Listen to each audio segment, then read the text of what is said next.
Hello friends, அஸ்ஸலாமு அலைக்கும். Welcome to Hasee's recipes Tamil. நம்ம இன்றைக்கி பார்க்க போகிறது 1 kg மட்டன் பிரியாணி. இது ஒரு ரிக்வெஸ்டட் வீடியோ.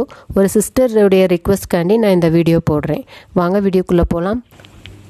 நான் இதுக்கு 1 kg பாஸ்மதி ரைஸ் எடுத்திருக்கேன். அதை நல்லா வாஷ் பண்ணிவிட்டு ஃபில்ட்ரு பண்ணிவிட்டு நான் இப்போ ½ அன் ஹவர் ஊற வச்சிடுறேன். நான் 1 kg ரைஸுக்கு 1.5 kg மட்டன் எடுத்திருக்கேன். நீங்கள் ஈக்குவல் குவான்டிட்டி கூட எடுத்துக்கலாம். நம்ம இன்றைக்கி பிரியாணி குக்கரில் பண்ண போகிறோம். நம்ம குக்கரில் கூட அடிப்பிடிக்காமலும் உதிரியாகவும் எப்படி பண்ணலாங்கிற டிப்ஸை நான் வீடியோடைய எண்டில் நான் சொல்லியிருக்கேன். நீங்கள் வீடியோவை ஸ்கிப் பண்ணாமல் பாருங்கள், அப்போ தான் உங்களுக்கு கிளியராக புரியும். நம்ம பிரியாணி பண்ணுறதுக்கு ஃபஸ்ட்டு நம்ம கறியை 3 விசில் விட்டு நம்ம எடுத்து வச்சுக்கலாம். கறி வேக வைக்கிறதுக்கு 1/2 ஸ்பூன் மஞ்சள் தூள், 1 டேபிள் ஸ்பூன் இஞ்சி பூண்டு பேஸ்ட்டு, தேவையான அளவு உப்பு, 1/2 லிட்டர் தண்ணி ஊற்றி நம்ம வேக வச்சு எடுத்துக்கலாம். இஞ்சி பூண்டு பேஸ்ட்டு நான் பிரியாணிக்கு சேர்க்கக்கூடிய அளவுகளிலிருந்து தான் 1 டேபிள் ஸ்பூன் நான் எடுத்திருக்கேன். இப்போ குக்கரை மூடி வச்சிடலாம். கறி வேகிறதுக்குள்ளாரையும் நம்ம பிரியாணியை தாளிக்க ஆரம்பிச்சிடலாம். நான் 200 ml ஆயில் ஊற்றிருக்கேன், 50 ml கீ ஊற்றிருக்கேன். கீ ஜாஸ்தியாக வேணும்னா நீங்கள் ஃபைனல் ஸ்டேஜில் கீ ஆட் பண்ணிக்கோங்க. இப்போ தாளிக்கிறதுக்குள்ளே ஹோல் கரம் மசாலா என்னென்னு பார்த்துக்கலாம். நான் 4 பட்டை எடுத்திருக்கேன், 6 பிரியாணி இலை, 1/2 ஸ்பூன் சோம்பு, ஏலக்காய் 7, கிராம்பு 7, கல்பாசி ஒரு 4 பீஸு. இப்போ எல்லாத்தையும் நம்ம எண்ணெயில் போட்டுடலாம்.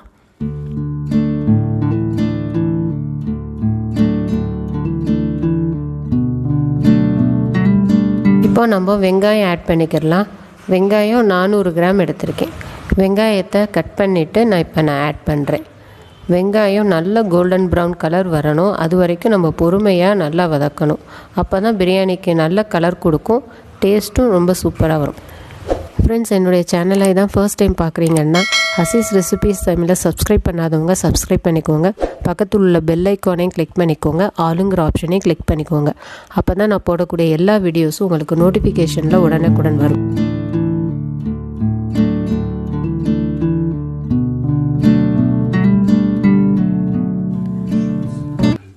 வெங்காயம் ஓரளவுக்கு வதங்கியிருக்கு. நான் 1 கை மல்லி, 1 கை புதினா நான் எடுத்திருக்கேன். இன்னும் கோல்டன் ப்ரௌன் ஆற வரைக்கும் நம்ம வெயிட் பண்ணணும். அதுக்கப்புறம் மல்லி புதினா நம்ம ஆட் பண்ணிக்கலாம். இப்போ கோல்டன் ப்ரௌன் ஆயிடுச்சு, நல்ல கலர் சேஞ்ச் ஆயிடுச்சு. இப்போ இந்த ஸ்டேஜில் நம்ம மல்லி 1 கை, புதினா 1 கை ஆட் பண்ணிக்கிடுவோம். ஃபைனல் ஸ்டேஜுக்காண்டி நான் இதுலேருந்து கொஞ்சோண்டு மட்டும் எடுத்து வச்சுருக்கேன்.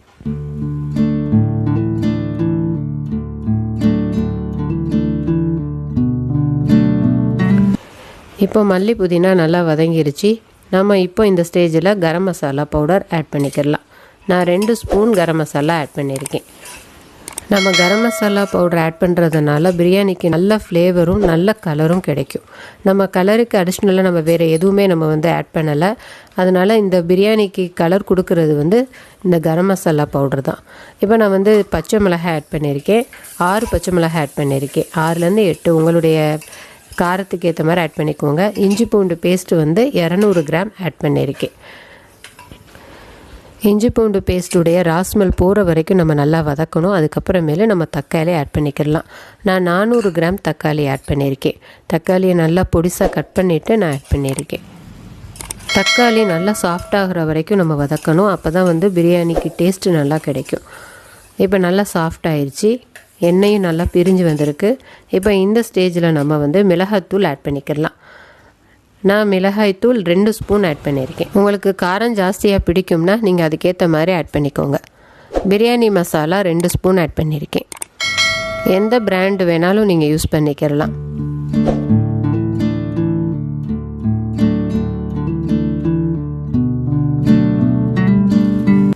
மசாலாலாம் நல்லா வதங்கிருச்சு. நம்ம இப்போ தயிர் ஆட் பண்ணிக்கிடலாம்.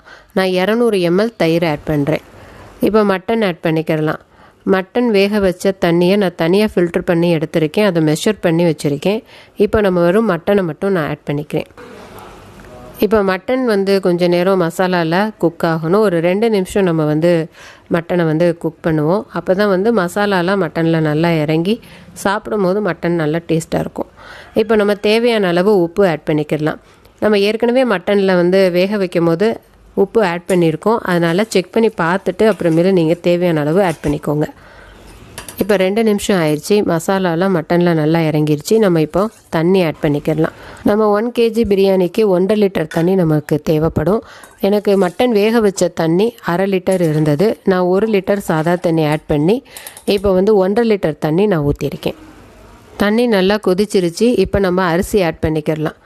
தண்ணி நல்லா கொதித்ததுக்கு அப்புறமேல தான் அரிசி போடணும். நல்லா நோட் பண்ணிக்கோங்க.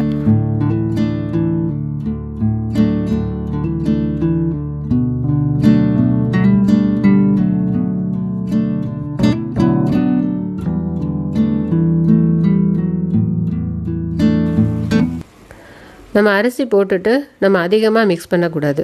லேசாக மிக்ஸ் பண்ணி விட்டால் போதும். இப்போ நம்ம அரிசி போட்டதுக்கப்புறமேலு நம்ம டேஸ்ட் செக் பண்ணி பார்த்துக்கலாம். நமக்கு உப்பு, புளிப்பு, காரம் எல்லாம் சரியாக இருக்கான்னு பார்த்துட்டு பத்தலைன்னா இந்த நேரத்தில் நம்ம அதை அட்ஜஸ்ட் பண்ணி ஆட் பண்ணிக்கிடலாம். இப்போ இந்த ஸ்டேஜில் நம்ம லெமன் ஆட் பண்ணிக்கிடலாம். நான் 1 லெமன் ஆட் பண்ணியிருக்கேன். உங்களுக்கு புளிப்பு எவ்வளவு தேவையோ அந்த அளவுக்கு நீங்கள் லெமன் ஆட் பண்ணிக்கோங்க. அதிகமாக ஆட் பண்ணிடாதீங்க. இப்போ எனக்கு உப்பு கொஞ்சம் பத்தலை, அதனால் கொஞ்சம் சால்ட் ஆட் பண்ணியிருக்கேன். இப்போ ஃபைனலாக டேஸ்ட்டு பார்த்துக்கலாம். பார்த்துட்டு நான் இந்த ஸ்டேஜில் போடுறதுக்காண்டி கொஞ்சோண்டு மல்லி புதினா எடுத்து வச்சுருந்தேன். அதை இப்போ நம்ம ஆட் பண்ணிக்கிடலாம். இப்போ நம்ம மூடி போட்டுடலாம். நான் வீடியோவுடைய எண்டில் குக்கரில் எப்படி அடி பிடிக்காமலும் உதிரியாகவும் பிரியாணி பண்ணலாம் அப்படிங்கிற டிப்ஸு நான் சொல்லியிருந்தேன். நம்ம அதுக்கு நார்மலாக விசில் விடாமல் 10 நிமிஷம் ஹை ஃப்ளேம்லையும் 15 நிமிஷம் லோ ஃப்ளேம்லையும் வச்சுட்டு ஸ்டவ் ஆஃப் பண்ணிவிட்டு 10 நிமிஷம் சென்று நம்ம விசில் அடங்கினதுக்கு அப்புறமேலே நம்ம குக்கரை ஓப்பன் பண்ணோம்னா இந்த மாதிரி தண்ணி எதுவுமே இல்லாமல் சூப்பராக உதிரியான பிரியாணி நமக்கு கிடைக்கும். நம்ம நார்மலாக பிரியாணி குக்கரில் பண்ணும்போது நம்ம விசில் விட்டு நம்ம பண்ணுவோம். அதை நம்ம ஓப்பன் பண்ணும்போது கண்டிப்பாக மேலே பூராமே தண்ணி நிற்கும். நான் சொன்ன டிப்ஸை நீங்கள் ஃபாலோ பண்ணி பண்ணிங்கன்னா கண்டிப்பாக உங்களுக்கு மேலே தண்ணி நிற்காது, அடியில் பிடிக்கவும் செய்யாது. சாப்பாடும் ரொம்ப உதிரியாக உங்களுக்கு கிடைக்கும். நீங்கள் ட்ரை பண்ணி பார்த்துட்டு எனக்கு கமெண்ட்டில் கண்டிப்பாக ஷேர் பண்ணுங்கள். தண்ணியுடைய அளவு ரொம்ப முக்கியம். நான் எந்த அளவு உங்களுக்கு மெஷர் பண்ணி சொன்னேனோ அந்த அளவை மட்டும் நீங்கள் ஃபாலோ பண்ணி நீங்கள் பிரியாணி செஞ்சு பாருங்கள். கண்டிப்பாக உங்களுக்கும் உதிரியான பெர்ஃபெக்டான பிரியாணி கிடைக்கும். இந்த வீடியோ பிடிச்சிருந்துச்சுன்னா லைக் பண்ணுங்கள், ஷேர் பண்ணுங்கள், சப்ஸ்கிரைப் பண்ணுங்கள். தேங்க்ஸ் ஃபார் வாட்சிங்.